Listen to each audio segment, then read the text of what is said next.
اعوذ باللہ من الشیطان الرجیم بسم اللہ الرحمن الرحیم۔ دیکھتی آنکھوں اور سنتے کانوں کو میرا سلام۔ میں ہوں نعیم نواز اور آپ دیکھ رہے ہیں NNC چینل۔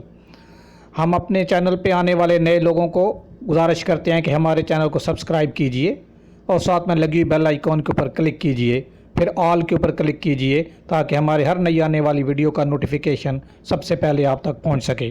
اس کے علاوہ ہمارے ویڈیو کو لائک کیجئے اور اپنے تمام دوست احباب کے ساتھ شیئر کیجئے اور واٹس ایپ، ٹویٹر اور تمام سوشل میڈیا پر، فیس بک پر بھی شیئر کیجئے۔ ہونٹوں پر مسکراہٹ، آنکھوں میں شرارتی چمک اور ہاتھوں میں سگار لیے راولپنڈی کے شیخ صاحب گزشتہ کئی دہائیوں سے قومی منظر نامے پر مرکزی حیثیت حاصل کیے ہوئے ہیں۔ ہونٹوں پہ مسکراہٹ، آنکھوں میں شرارتی چمک اور ہاتھوں میں سگار لیے راولپنڈی کے شیخ رشید صاحب گزشتہ کئی دہائیوں سے قومی منظر نامے پر مرکزی حیثیت حاصل کیے ہوئے ہیں۔ حالیہ کچھ ہفتوں میں ان کے رخساروں کی رنگت اور بھی سرخ و سفید ہو گئی ہے۔ رخساروں کی رنگت اور بھی سرخ و سفید ہو گئی ہے۔ وہ جب بولتے ہیں تو دنیا سر دھنتی ہے۔ تجزیہ کار ان کے خطاب سے اپنے تجزیوں کے لیے رہنمائی حاصل کرتے ہیں۔ صحافی ان کے جملوں کے اندر چھپی خبروں کو تلاش کرتے ہیں۔ عوام ان کی طنز میں نمایاں تھڑوں اور بیٹھکوں کے لہجے پر واری جاتے ہیں اور مخالفین ان کے برسائے گئے نشتروں سے ہفتوں تلملاتے رہتے ہیں۔ راولپنڈی کے شیخ رشید احمد پاکستانی سیاستدانوں میں شاید واحد سیاستدان ہیں جو فخریہ خود کو پنڈی بوائے کے طور پر پیش کرتے ہیں اور اعلانیہ اسٹیبلشمنٹ کا آدمی ہونے کا اعتراف بھی کرتے ہیں۔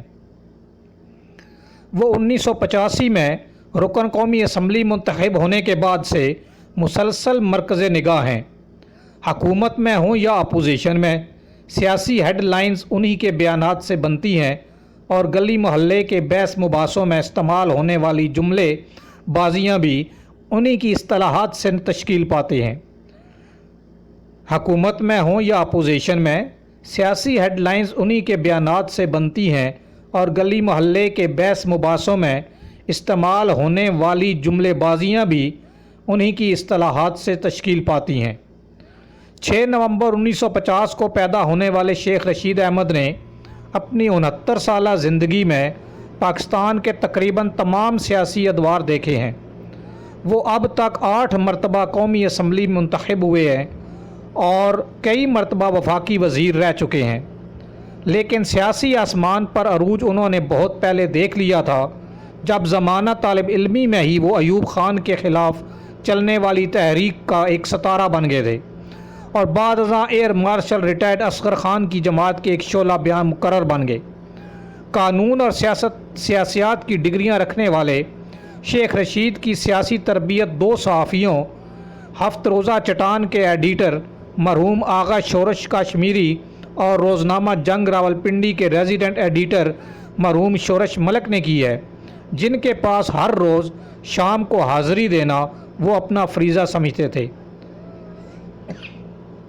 شیخ رشید بتاتے ہیں کہ شورش کاشمیری نے ان کے جلسوں اور شورش ملک نے اپنے اخبار میں جگہ دے کر ان کی بھرپور سرپرستی کی۔ شیخ رشید بتاتے ہیں کہ شورش کاشمیری نے ان کے جلسوں اور شورش ملک نے اپنے اخبار میں جگہ دے کر ان کی بھرپور سرپرستی کی۔ یہ بات درست ہے کہ شیخ رشید کو شیخ رشید بننے میں مسلم لیگ نواز کے ووٹ بینک نے مدد کی۔ یہ بات درست ہے کہ شیخ رشید بننے میں مسلم لیگ نواز کے ووٹ بینک نے مدد کی، اور جب 2002 میں وہ نواز شریف کو چھوڑ کر سابق فوجی صدر پرویز مشرف کی تخلیق کردہ جماعت مسلم لیگ قائد اعظم میں چلے گئے تو 2008 میں آنے والے اگلے انتخابات میں بری طرح ہار گئے۔ لیکن یہ بھی حقیقت ہے کہ ان کی وجہ شہرت اسمبلی اور اسمبلی سے باہر جملے بازیاں ہیں۔ پاکستان کی پہلی خاتون وزیر اعظم اور پیپلز پارٹی کی سربراہ بے نظیر بھٹو کے خلاف انہوں نے کئی بار نامناسب گفتگو کی۔ جب وہ دوسری مرتبہ وزیر اعظم بنی تو شیخ رشید کو کلاشنکوف برآمد ہونے کے مقدمے میں جیل کی ہوا بھی کھانا پڑی۔ لیکن برسوں بعد جب بے نظیر بھٹو کے بیٹے بلاول بھٹو زرداری سیاست میں آئے تو انہوں نے ان پر بھی پھبتیاں کسنا شروع کر دیں اور ان کو قابل اعتراض القابات سے بھی پکارا۔ مگر شیخ رشید کہتے ہیں کہ انہیں اپنی کسی بات پر افسوس نہیں ہے، بلکہ انہوں نے کبھی غیر پارلیمانی گفتگو نہیں کی۔ ان کی شہرت ویسے ہی خراب کر دی گئی ہے۔ ان کے بقول انہوں نے بلاول سے متعلق بھی ایسی غلط باتیں نہیں کیں جو ان سے منسوب کر کے لوگوں نے سوشل میڈیا پر ڈال دیں۔ ویسے بلاول سے دل لگی ضرور ہے۔ سیاسی پیش گو ہیں یا مرشد پاک ہیں، یہ کیا ہیں؟ وہ خود ہی بتاتے ہیں کہ یہ شیخ رشید کی ایک وجہ شہرت ان کی سیاسی پیش گوئیاں بھی ہیں، جو بعض اوقات درست معلوم ہوتی ہیں۔ اگرچہ گزشتہ دور میں ان کی نواز شریف حکومت جانے کی متعدد پیش گوئیاں غلط بھی ثابت ہوئیں، لیکن انہوں نے اس سے یہ کہہ کر جان چھڑا لی کہ حکومت کو رخصت کرنے والوں نے اپنا ارادہ ملتوی کر دیا تھا۔ سیاسی مبصرین کا خیال ہے کہ شیخ رشید کی سیاسی پیش گوئیاں اور درست تجزیے ان کی مقتدر حلقوں سے قربت کا نتیجہ ہے، جو ہمیشہ انہیں اپنی ٹیم کے اوپنر کے طور پر کھلاتے ہیں، اور جب بھی سیاسی میدان میں ہلچل مچانا ہو شیخ رشید صاحب اپنی پیشگوئیوں کے چوکے چھکے لگانا شروع کر دیتے ہیں۔ لیکن شیخ رشید خود اس صلاحیت کو قدرت کی طرف سے الہام قرار دیتے ہیں۔ ایک خصوصی گفتگو کرتے ہوئے انہوں نے اس بارے میں کہا کہ میں یہ نہیں کہتا کہ میں ولی ہوں یا گناہ گار آدمی ہوں، اور بعض اوقات میرا وجدان یا سوچ یہ کہتی ہے کہ ایسا ہونے لگا ہے۔ جب زلزلہ آیا پاکستان میں تو مجھے ایسا محسوس ہو رہا تھا کہ کپ کپاہٹ ہے، تو جب میں نے یہ کہا کہ زلزلہ آ سکتا ہے تو اب دیکھیں آدھا حلقہ میرا پنڈی بوائے مجھے کہتا ہے، آدھا حلقہ مجھے مرشد پاک کہتا ہے۔ ایک مری روڈ کی تقسیم ہے، اس طرف میں پنڈی بوائے کہلاتا ہوں اور اس طرف مرشد پاک کہلاتا ہوں، کہ بعض اوقات میرے اندر سے ایسی سوچ پیدا ہوتی ہے۔ سیاسی زندگی کے 3 اہم دن بقول ان کے اپنی سیاسی زندگی کے 3 اہم دن یہ کہتے اس طرح بیان کرتے ہیں کہ وہ کہتے ہیں کہ ان کی 52 سالہ سیاسی زندگی میں 3 دن اہم ہیں۔ ایک 6 نومبر 1968 کا دن جب انہوں نے پولی ٹیکنک انسٹیٹیوٹ سے ایوب خان کے خلاف تحریک کا آغاز کیا تھا۔ ایک وہ دن جب انہوں نے ذوالفقار علی بھٹو کے دور حکومت میں لیاقت باغ میں ان کا جلسہ تلپٹ کر دیا، اور پھر 28 اکتوبر 2016 کا دن جب نواز شریف حکومت کے خلاف احتجاج کے موقع پر وہ تمام رکاوٹوں اور ناکوں کو چکما دیتے ہوئے کمیٹی چوک پہنچنے میں کامیاب ہو گئے تھے۔ جب ان سے ایک سوال پوچھا گیا کہ شیخ رشید صاحب آپ کی زندگی کے 3 اہم دن کون سے ہیں، تو انہوں نے اس طرح بیان کیے کہ ایک 6 نومبر 1968 کا دن جب انہوں نے پولی ٹیکنک انسٹیٹیوٹ سے ایوب خان کے خلاف تحریک کا آغاز کیا تھا، دوسرا وہ دن جب انہوں نے ذوالفقار علی بھٹو کے دور حکومت میں لیاقت باغ میں ان کا جلسہ تلپٹ کر دیا، اور پھر 28 اکتوبر 2016 کا دن جب نواز شریف حکومت کے خلاف احتجاج کے موقع پر وہ تمام رکاوٹوں اور ناکوں کو چکما دیتے ہوئے کمیٹی چوک پہنچنے میں کامیاب ہو گئے تھے۔ وہ خود کہتے ہیں کہ جب میں نے بھٹو کا جلسہ پلٹا اعلان تاشکند کے مسئلے پر، تنہا ایک چاقو تھا میری جیب میں یا ہاتھ میں، اب یہ میں نہیں کہہ سکتا، اور وہ وزیر اعظم بھی تھا اور صدر بھی تھا، اور میں نے تنہا اس کا سارا جلسہ مین گیٹ سے داخل ہو کر پلٹ دیا۔ ہم 8-10 لڑکے تھے، ہم مین لیاقت باغ کی طرف سے داخل ہوئے تو لوگوں میں ہلچل پیدا ہو گئی، اور انہوں نے غلطی یہ کر دی کہ اسٹیج سے گولی چلا دی، اور میرا کوٹ تھا، میں کوٹ اتار کے ننگا ہو گیا بالکل، یعنی کوٹ اور شرٹ، میں بھٹو کے سامنے کھڑا ہو گیا کہ مارو گولی تم، تو اس سے اس کا سارا جلسہ تہس نہس ہو گیا۔ شیخ رشید کی گارڈن کالج راولپنڈی کی طلباء سیاست میں مقبولیت اور قومی سیاست میں مرکزی حیثیت اور سیاست کے مد و جزر پر ان کی گہری نظر ایک طرف، لیکن یہ بھی ایک حقیقت ہے کہ ان کے سیاسی سفر کی ابتدائی کامیابیوں میں ان کے ساتھیوں کا خون بھی شامل ہے۔ وہ اپنے ماضی کو یاد کرتے ہوئے کہتے ہیں کہ جب انہوں نے پولی ٹیکنک انسٹیٹیوٹ سے سیاسی تحریک کا آغاز کیا تو پہلے دن ہی ان کے ساتھی حمید کا خون ہو گیا، جس کی لاش لے کر وہ باہر نکل گئے اور پھر بھرپور احتجاج کیا۔ اگلے 2 دن میں 2 لڑکے میرے محلے میں بھی شہید ہو گئے۔ ان واقعات نے ان کی سیاسی جدوجہد کو مہمیز دی اور پھر ان کا سفر نہ رک سکا۔ لیکن وہ یہ اعتراف بھی کرتے ہیں کہ مقتدر حلقوں سے ان کا گہرا تعلق ان کے کیریئر کی ابتدا سے ہی شروع ہو گیا تھا۔ DGISI سے الیکشن لڑوانے کی درخواست کے متعلق جب پوچھا گیا تو انہوں نے کہا کہ فوج سے تعلقات کالج کے دنوں سے ہی شروع ہو گئے تھے۔ ہمایوں اختر کے والد اختر عبد الرحمن جو اس وقت DGISI تھے، لال حویلی آیا کرتے تھے۔ شیخ رشید کے بقول میرے تعلقات ہمایوں اختر کے والد اختر عبد الرحمن سے اس وقت سے تھے، میرے کونسلر کے انتخابات کے لیے کاغذ مسترد ہو گئے تھے۔ میں اس کے گھر گیا سائیکل پر، بیل ماری، اندر سے اس کا اردلی نکلا۔ اس نے مجھے غریب مسکین سمجھ کر اندر بلایا۔ اس نے کہا تم کون ہو؟ میں نے کہا میرا کوئی تعارف نہیں ہے، میں نے یہ الیکشن لڑنا ہے۔ اور اس نے کہا کیسے لڑ سکتے ہو، کل الیکشن ہے یا پرسوں؟ میں نے کہا آپ لڑوا سکتے ہیں۔ ان کا ماننا ہے کہ فوج سے اچھے تعلقات ضروری ہیں کیونکہ وہ با اثر لوگ ہیں۔ شیخ رشید یہ بھی اعتراف کرتے ہیں کہ ان کے پائے کے سیاستدانوں کی مجبوری ہوتی ہے کہ کوئی بڑی شخصیت ان کو آگے رکھ کر استعمال کرتی رہے۔ ہم لوگوں کی سیاسی زندگی بھی اسی میں ہوتی ہے کہ ہمیں کوئی رکھے، کیونکہ ہمارا رول کبھی لوکو موٹو کا نہیں ہوتا، ہم بطور سیکنڈ تھرڈ چین کے چلتے ہیں۔ پنڈی بوائے کی ناکامیوں کے بارے میں جب پوچھا گیا تو شیخ رشید کے سیاسی سفر کے پہلے دن کے ساتھی راولپنڈی کے حاجی نواز رضا جو بعد ازاں خود شعبہ صحافت سے منسلک ہو گئے اور اب روزنامہ نوائے وقت کے ایک سینئر رکن ہیں، کہتے ہیں کہ شیخ رشید کو اگر کسی عنصر نے بہت بڑا سیاسی رہنما بننے سے روکا ہے تو وہ ان کی کم علمی ہے، ورنہ ایک زمانے میں ان کی تقاریر زمانہ سنتا تھا۔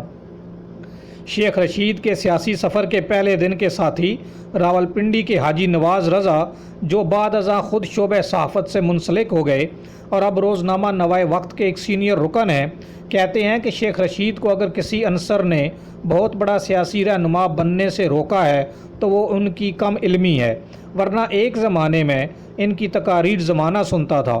جوانی میں شیخ رشید پرکشش تھے، جو شیخ خطابت بھی بہت تھا، سیلف میڈ انسان تھے، لوگ انہیں پسند کرتے تھے، انہیں سننے کے لیے بڑی تعداد میں آتے تھے، ان میں سیاسی قابلیت بھی تھی، لیکن انہیں جس چیز نے روکا وہ ان کی کم علمی تھی۔ علم سے لابلد تھے، تقریروں میں رٹی رٹائی باتیں کرتے تھے۔ شیخ رشید یہ نہیں مانتے کہ وہ کبھی ناکام ہوئے ہیں، ان کے مطابق وہ ہمیشہ بڑے سیاسی رہنماؤں کے نمبر 2 رہے ہیں۔ تاہم نواز رضا کے مطابق اپنے سیاسی کیریئر کے عروج پر کی گئی غلطیوں کی وجہ سے شیخ صاحب نے بہت نقصان اٹھایا۔ ان کو ایک بڑا دھچکا اس وقت لگا جب وہ پہلی مرتبہ قومی اسمبلی کے رکن منتخب ہوئے اور فرط جذبات میں کہہ گئے کہ اب پنجاب کی وزارت اعلیٰ ان کے جوتے کی نوک پر ہے، کیونکہ اگلے ہی روز وہ صوبائی اسمبلی کا انتخاب بھی لڑ رہے تھے، لیکن اللہ تعالیٰ کو ان کا تکبر پسند نہیں آیا اور وہ صوبائی اسمبلی کی نشست ہار گئے۔ شیخ رشید سمجھتے ہیں کہ وہ اپنے سیاسی کیریئر میں 2 مرتبہ راولپنڈی کے میئر بن سکتے تھے، لیکن دونوں بار نواز شریف نے سازش کر کے انہیں روک دیا، کیونکہ وہ باصلاحیت لوگوں کو آگے نہیں آنے دیتے اور ان سے خطرہ محسوس کرتے ہیں۔ وہ بانٹنے پر آتے ہیں تو اپنے گھر میں بانٹتے ہیں، وہ ڈانٹنے پر آتے ہیں تو ہم جیسے لوگوں کو ڈانٹتے ہیں۔ 1 دفعہ نہیں 2 دفعہ انہوں نے مجھے میئر بننے سے روکا۔ نواز رضا کے خیال میں 21ویں صدی کے اوائل میں میئر بننے کی اپنی دوسری کوشش میں شیخ رشید اس لیے ناکام ہوئے کیونکہ اس وقت کے کور کمانڈر راولپنڈی طارق کیانی کو پسند کرتے تھے اور پھر اس عہدے پر انتخاب بھی طارق کیانی کا ہی ہوا۔ نواز شریف سے ذاتی مخالفت عروج پر پہنچنے کے بعد ایک وقت ایسا آیا جب مسلم لیگ نواز کی اعلیٰ قیادت نے عمران خان کا مقابلہ کرنے کے لیے شیخ رشید کو پارٹی میں واپس لانے کا فیصلہ کیا اور 2013 کے انتخابات سے پہلے چودھری نثار نے اس کے لیے بھرپور کوشش کی، لیکن یہ معاملہ طے نہ پا سکا۔ اس بارے میں شیخ رشید کا موقف ہے کہ وہ چودھری نثار کی راستہ نکالنے کی کوششوں کے باوجود مسلم لیگ نواز میں واپس نہیں گئے، کیونکہ وہ عمران خان کو زبان دے چکے تھے اور وعدہ خلافی نہیں کر سکتے تھے۔ لیکن مسلم لیگ نواز راولپنڈی کے مقامی رہنما شکیل اعوان جو شیخ رشید کے ساتھی بھی رہے اور ان کو انتخابات میں شکست بھی دے چکے ہیں، کا کہنا ہے کہ ان کی واپسی کلثوم نواز اور مریم نواز کی مخالفت کے باعث ممکن نہیں ہو سکی، کیونکہ انہوں نے نواز شریف کی گرفتاری کے بعد کلثوم نواز کے لال حویلی آنے پر ان سے بدسلوکی کی تھی، جس سے شیخ رشید انکار کرتے ہیں۔ نواز رضا کے مطابق مسلم لیگ نواز کی مقامی قیادت نے ان کی واپسی کو ناکام بنایا۔ ایک سوال کے جواب میں شیخ رشید نے بتایا کہ شیخ رشید کو ٹیلی ویژن ریٹنگ کا استمارہ سمجھا جاتا ہے۔ نیوز چینلز اپنے ناظرین کی تعداد بڑھانے کے لیے ہر وقت ان سے انٹرویوز اور شوز میں شرکت کے متمنی ہوتے ہیں۔ ان کے مطابق ایک ٹیلی ویژن چینل نے انہیں تجزیے کے بدلے ماہانہ 1 کروڑ سے زائد رقم دینے کی پیشکش کی، جس کو انہوں نے عمران خان کی خاطر ٹھکرا دیا۔ میرا اپنا ایک کراؤڈ ہے، اس ٹی وی کے کراؤڈ میں مجھے کسی نے ابھی تک شکست نہیں دی۔ جو ٹی وی دیکھنے والے ہیں وہ ابھی بھی میرا کہیں پروگرام لگا ہو تو وہ سوئچ آگے نہیں لے کر جاتے، اور مجھے 1 کروڑ 20 لاکھ روپیہ مہینے کی آفر تھی چینل سے۔ روزے میں کہہ رہا ہوں 1 کروڑ 20 لاکھ روپیہ ہر مہینے، لیکن عمران خان کے لیے میں نہیں چاہتا تھا کہ ایک چینل کا میں ہو کے رہ جاؤں۔ شیخ رشید سے سگار کے بارے میں جب پوچھا گیا، کیونکہ شیخ رشید کا سگار بہت مشہور ہے، تو شیخ رشید کہتے ہیں کہ وہ سگار سے بے پناہ محبت کرتے ہیں اور ایک مہینے میں 50,000 تک کے سگار پی جاتے ہیں۔ سگار کا 30-40 ہزار سے زیادہ 50,000 ماہانہ خرچ ہوتا ہے۔ جب وزیر ہوتا ہوں تو سگار تحفے میں آ جاتے ہیں۔ مشکل وقت اس وقت ہوتا ہے جب جیب سے خریدنے پڑتے ہیں۔ وہ سمجھتے ہیں کہ بطور وزیر سگار کا تحفہ لینے میں کوئی حرج نہیں، لیکن اس کے بدلے میں کسی کا ناجائز کام نہیں کرنا چاہیے، رشوت نہیں لینی چاہیے۔ کوئی ایک آدمی سگار لے آیا ہے چھوٹا موٹا ڈبہ تو خیر ہے، کوئی بات نہیں، غلط کام نہیں کرنا چاہیے۔ یہ نہ ہو کوئی آدمی سگار لے آئے 1 ڈبہ اور کہ زمین لیز پر دے دو، یہ کام نہیں ہونا چاہیے۔ شیخ رشید حالات بدلنے کے ساتھ سگار کا برانڈ بھی بدل دیتے ہیں۔ میں اس وقت تو پی رہا ہوں، شیخ رشید نے کہا، میں اس وقت تو پی رہا ہوں رومیو جولیٹ۔ جیسے جیسے مہنگے ہوتے ہیں شیخ ہوں نیچے آتا جاتا ہوں۔ کوہبا سے مونٹی کرسٹو پہ آیا، مونٹی کرسٹو سے چرچل پہ آیا، چرچل سے نمبر 2 اور سٹرانگ ہے، اس لیے میں پیتا ہوں Romeo Juliet number 2۔ Sheikh Rashid کا بی بی سی کے بارے میں جب سوال پوچھا گیا، کیونکہ ان کے پاس ایک بی بی سی بھی ہوتا تھا، تو اس کے جواب میں وہ شیخ رشید بڑے ہنس کے کہتے ہیں کہ شیخ رشید خود جتنی دلچسپ شخصیت رکھتے ہیں، ان کے گرد بہت سے کارکن بھی اسی طرح کے دلچسپ شخصیتوں کے مالک ہوتے ہیں۔ اسی طرح ان کا ایک مرحوم کارکن بی بی سی تھا، جس کا اصل نام وہ اب بھول چکے ہیں، لیکن ان کا کہنا ہے کہ وہ آخر دم تک لال حویلی سے منسلک رہا۔ وہ غریب آدمی صبح سے شہر سارے سے پھر کر خبریں لاتا تھا، پیدل اسمبلی آتا تھا اور مر گیا، اور ان پڑھ تھا۔ صبح اخبار لے کے لوگوں کی دکان پر جاتا تھا کہ یہ خبر، تصویر دیکھ کر کہتا تھا کہ یہ خبر پڑھو، اور اسی طرح ٹوٹی جوتیوں کے ساتھ وہ بیمار ہوا اور لال حویلی کے ساتھ وابستہ مر گیا۔ اس کا نام بی بی سی تھا ان پڑھ، لیکن وہ ریڈیو سیلون بھی سنتا تھا اور شام کو بی بی سی خبریں ضرور سنتا تھا، اس لیے اس کا نام بی بی سی رکھا۔ اس کا اصل نام یاد نہیں، لیکن بی بی سی سے ہی مشہور تھا۔ اس کے خلاف پرچہ ہوا تو بی بی سی ہی لکھا، کیونکہ کسی کے پاس اس کا اصل نام نہیں تھا۔ شیخ صاحب سے جب شادی کے بارے میں سوال کیا گیا تو شیخ رشید کہتے ہیں کہ انہوں نے کبھی شادی نہیں کی۔ کچھ سال پہلے ایک خاتون شہناز بیگم نے ان کی مبینہ اہلیہ ہونے کا دعویٰ کیا تھا، لیکن وہ اس کو نہیں مانتے۔ وہ کہتے ہیں ان کی صرف امریکہ کی حد تک ان سے ایک انڈرسٹینڈنگ تھی۔ شہناز کا کیس بڑا سارا اچھلا، میں نے پاکستان میں کوئی ایسی غلطی نہیں کی اور کسی کی مدد کی گئی امریکہ میں، انہوں نے اچھالا بہت سارا، اب تو اچھا ہی نہیں ہے بات کرنا۔ وہ مرے ہوئے بھی کئی سال، برسوں، صدیاں ہو گئی ہیں۔ ان کے بقول کوئی شادی نہیں تھی میری، لیکن یہ ہے کہ امریکن حد تک میری ایک انڈرسٹینڈنگ تھی، لیکن اب کیا کہیں، ان کے بچے جوان ہیں، ایسی باتیں کوئی فائدہ نہیں ہے، میں نے کوئی شادی نہیں کی ان سے۔ لیکن نواز رضا کے مطابق ان کے پاس ان کے نکاح نامے کی نقل موجود ہے، اور شیخ رشید نے خود انہیں اس شادی کے ختم ہو جانے کے بعد طلاق کا بتایا تھا۔ جب لال حویلی کے قصے کے بارے میں پوچھا گیا تو شیخ رشید کے مخالفین کہتے ہیں کہ انہوں نے راولپنڈی کے بھابڑا بازار میں واقع اپنی پرانی رہائش گاہ لال حویلی پر ناجائز قبضہ کیا ہوا ہے، اور اس کا تنازع کئی سالوں سے عدالتوں میں زیر بحث رہا ہے، لیکن ان کے مطابق اس حویلی میں اب بھی 19 فریق رہتے ہیں۔ لال حویلی پر قبضہ کرنا چاہیے تھا، نہیں کیا۔ 19 لوگ رہتے ہیں، 19 کے پہلے ہی اب بھی رہتے ہیں، وہی 3 کے 3 مرلے ہمارے پاس ہیں، لیکن پیچھے ہم نے غریبوں کو گلیاں وغیرہ بنا کے ساری سہولت دی، لیکن اب میں لال حویلی کالج کو یا یونیورسٹی کو دینا چاہتا ہوں تو پچھلے لوگوں کو آن پیمنٹ یا کسی طریقے سے خالی کرانا چاہتا ہوں۔ شیخ رشید کی جنوں والی بھی بہت ساری خصوصیات ہیں۔ جاوید قریشی گزشتہ 20 سال سے شیخ رشید کے ساتھ بطور فوٹوگرافر کام کر رہے ہیں۔ ان کا کہنا ہے کہ انہوں نے ان کی زندگی میں کوئی شارٹ کٹ نہیں دیکھا۔ شیخ صاحب میں جنوں والی خصوصیات ہیں، یہ بہت زیادہ محنتی ہیں۔ یہ اپنی کامیابی کا راز صبح جلدی اٹھنا بتاتے ہیں۔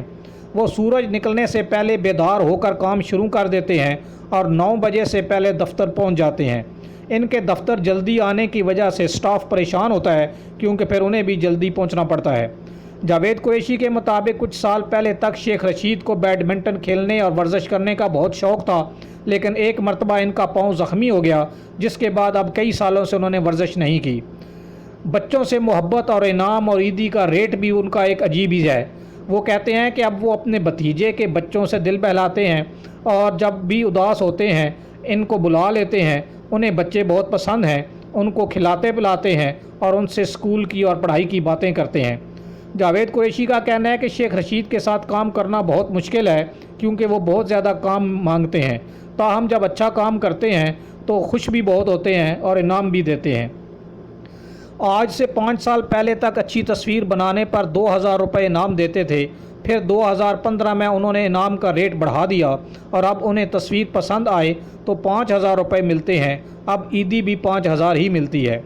لیکن شیخ رشید کے ساتھ 15 سال تک بطور سیاسی کارکن کام کرنے اور بعد میں ان کے خلاف الیکشن لڑنے والے شکیل ایوان کا کہنا ہے کہ وہ باصلاحیت کارکن کو ترقی کا موقع نہیں دیتے اور اپنے لیے خطرہ سمجھتے ہیں۔ مخالفت ضرور ہے، لیکن شیخ رشید کی اس بات کا اعتراف ہے کہ ان کے پاس دیوار کی دوسری طرف دیکھنے کی صلاحیت ہے۔ ان کو پتہ چل جاتا ہے کہ کون سا کارکن آگے چل کر ان کے لیے خطرہ بن سکتا ہے اور یہ پھر اس کو آگے بڑھنے سے روکنے کی کوششیں شروع کر دیتے ہیں۔ لیکن یہ قسمت کے دھنی بھی ہیں۔ اس کے علاوہ ان کی خوبیاں ہی ان کی خامیاں ہیں۔